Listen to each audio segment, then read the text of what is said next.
네, 어서오세요. 다들 식사는 하셨나요?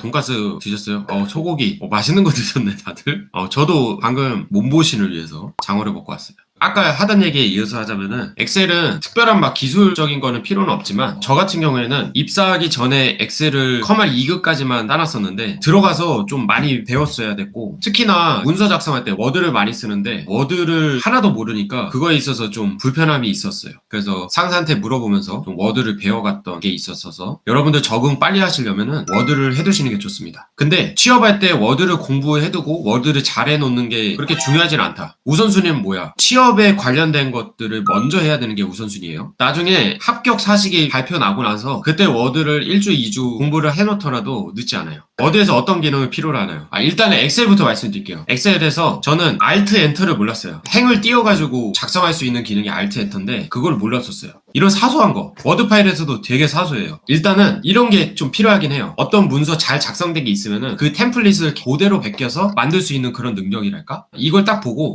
이거면은 이 기능 이용해서 이렇게 재현하면 되겠구나. 그러니까 이런 것들.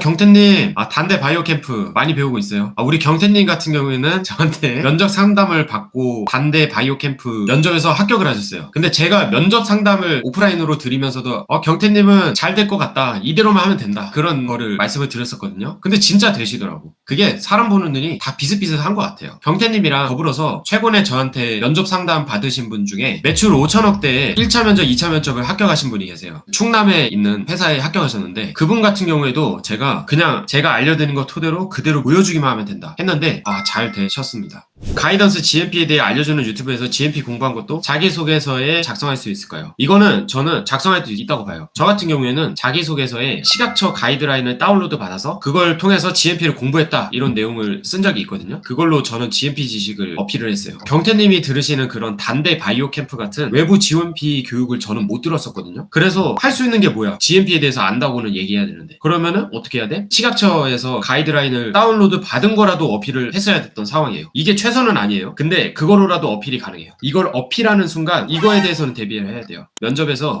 그러면 뭘 공부했습니까? 그래서 제가 만약에 밸리데이션을 중점적으로 공부했습니다 라고 답변을 한다면 밸리데이션에 대해서 검증하는 질문을 주실 거예요. 그거에 대해서도 어느 정도 답변을 할 수 있다는 게 본인 스스로 깔려 있어야 되죠. 자소서에 쓰는 것들은 뭐든지 꼬리 질문이 나올 수 있는 거에 대한 준비가 돼 있는 상태에서 써야 됩니다. 그걸 기준으로 삼으시면 돼요. QA 직무 관련 면접 질문에 관해서도 말씀해 주세요. 이거는요, 모든 면접은 공통적으로 나오는 질문들이 항상 있다고 생각을 해요. 1분 자기소개부터 해서 자신이 가장 힘들었던 경험, 협업 경험, 성공 경험, 실패 경험 뭐 이런 것들 있죠. 그거를 저는 이제 10대 질문이라고 정리를 해서 말씀을 드리는데 어느 직무든 그 질문들은 기본적으로 일단은 답변을 준비를 해두셔야 되고 그리고 두 번째는 자기소개서랑 이력서에서 꼬리 질문 나올 만한 질문들에 대해서 대비를 해야 되는 거죠. 그리고 특정적으로 QA 직무에 대해서 면접 질문이 나온다는 거는 사실 자기소개서나 이런 데서 다 드러나게 돼 있어요. 요즘 자기소개서에는 본인이 왜 이 직무에 적합하다고 생각하는지 쓰라고 하는 문항이 거의 대부분 포함이 되는데 거기에 적혀있는 대로 답변을 해주시면 되고 그 답변을 잘 적어 주셔야겠죠.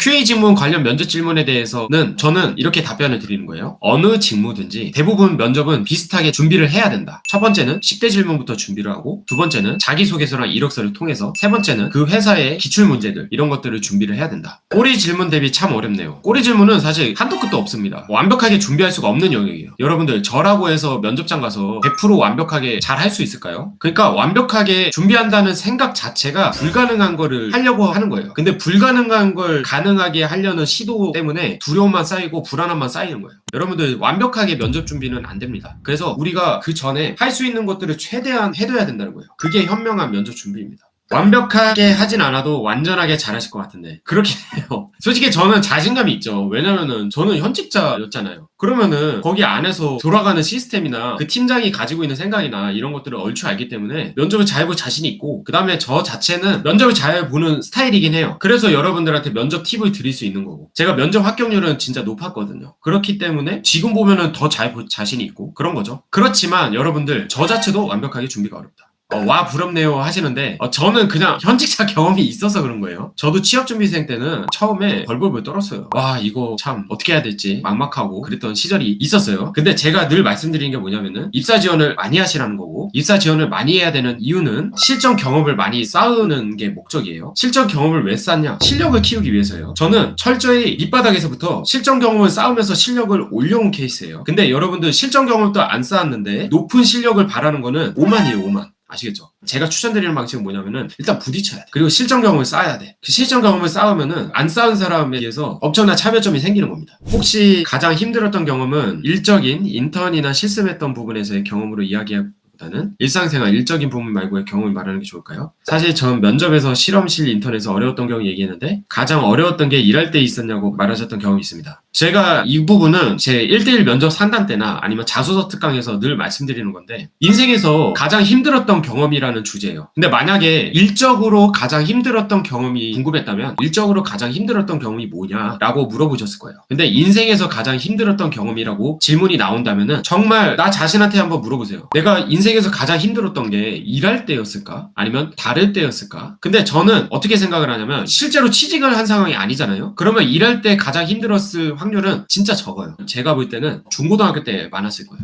그래서 저는 그때 가장 힘들었던 경험을 말씀하라고 추천을 드리는 타입이에요. 그래서 제가 자소서 특강 때 예시를 드리는 게 가장 힘들었던 경험을 얘기하라니까 어떤 사람은 뭘 얘기하냐면은 대학교 때 실험 수업 때 용액을 쏟은 게 가장 힘들었다라고 하시는 분이 계세요. 여러분들 인생 살면서 가장 힘들었던 게 용액을 쏟은 거라면 회사 들어가서는 어떻게 버틸까요? 생각을 해보세요. 그게 가장 힘들으면은 매일매일이 고통인 거야. 회사 생활은 여러분들 생각하는 것보다 훨씬 힘들고요, 훨씬 빡세고요, 훨씬 스트레스 많이 받고 인간의 상상 여기까지 얘기하겠습니다. 그래서 계속 압박면접도 하는 거고요. 압박면접을 왜 해? 이 사람이 버틸 수 있냐를 물어보려고 하는 거거든요. 어차피 회사도 털릴 거야. 일단 여기서 털려봐. 너 반응 못 견딜 것 같으면 너 안 뽑아. 어차피 나갈 거니까. 근데 여기서도 계속 꿋꿋이 버텨? 요놈 봐라. 버티면서 오래 다니겠네. 하면은 그 사람한테 더 점수를 줄 수밖에 없는 거예요. 아시겠죠, 여러분들? 이 원리를 알아두시고요. 면접 경험이 없어서 어려운데 현직자님 교육은 없나요? 여러분들 이따가 설명드릴 건데 스터디를 개설을 했어요. 취업하다 보면 취업 스터디 많이 하시잖아요.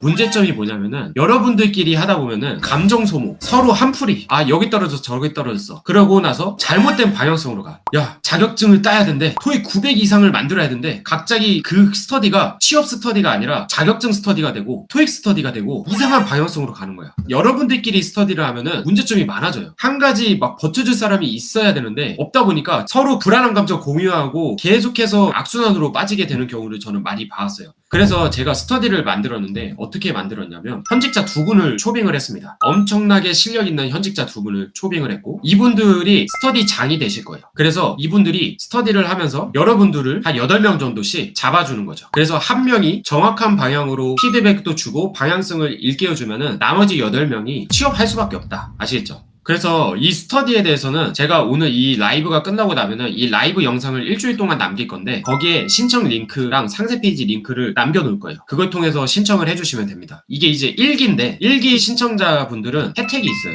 기존에 해오던 수업들에 비해서 굉장히 저렴한 가격으로 진행을 할 거니까 필요하신 분들은 신청해 주시면 되고 4주 프로그램을 진행하면서 자소서 스터디, 면접 스터디 이렇게 구분이 됩니다. 그래서 면접 스터디는 모의 면접을 진짜 해보는 거야. 스터디장님이 면접관이 되고 취준생분 들이 모의 면접을 해보는 거죠. 그러면서 실제로 피드백도 받아보고 이런 시간이 가지게 되고요. 자소서 스터디 같은 경우에는 자소서를 첨삭받을 거를 미리 요청을 해놓는 거예요. 그래서 8명끼리 한 명의 자소서 첨삭하는 거를 계속 의견도 들어보고 내 것도 받아보고 그러면서 이런 것들을 좀 하는 자소서 스터디, 이렇게 두 가지로 구분이 될 겁니다. KYS님, 학사로 품질직문에 취업하게 되면 오래 일할 수 있을까요? 오래 일할 수 있다고 보는데 정년까지 일할 수 있냐? 사실 여러분이 대졸이고 하면은 정년 보장이 되는 곳이 얼마나 있을까? 저는 그렇게 생각을 합니다. 보통 40대 중반 정도까지 무난하게 회사 생활을 하는 것 같고 그 이상은 임원이 돼야 되는데 그 기업에서 임원급이 되지 못하는 실력이 된다면은 더 낮은 기업에 가서 중요한 직책을 맡거나 이런 식으로 이제 레벨을 낮춰가는 게 있을 거예요. 그러니까 한 회사에서 정년을 다는 거는 사실 좀 어렵지 않나 그렇게 생각을 해요. 근데 여러분들 요즘 미래가 정말 불확실하기 때문에 정년까지 일할 수 있을지에 대한 거는 사실 시대적으로 확답들이 어려운데 당장 10년까지는 괜찮을 거예요. 저는 10년 길다고 생각합니다. 10년 동안 여러분들 다른 밥벌이 수단이나 이런 것들 충분히 만들 수 있다고 생각을 하고요. 코로나 때문에 힘들었던 취업이 제일 힘들어요. 취업이 힘들죠. 취업은 힘들 수밖에 없는 구조로 되어 있어요. 그렇지만 불가능하지 않아요. 다 할 수 있습니다. 근데 힘들 뿐이야. 힘든 거랑 불가능한 거랑은 완전 다른 거예요.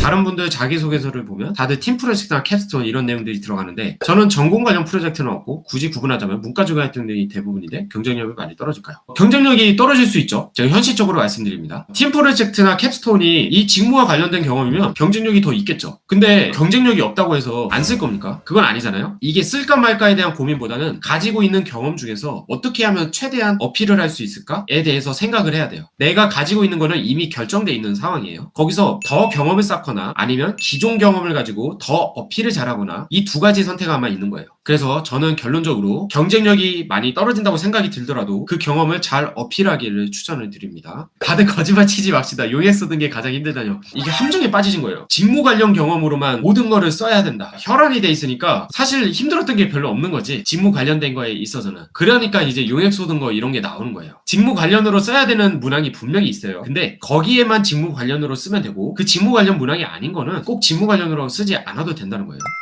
아시겠죠?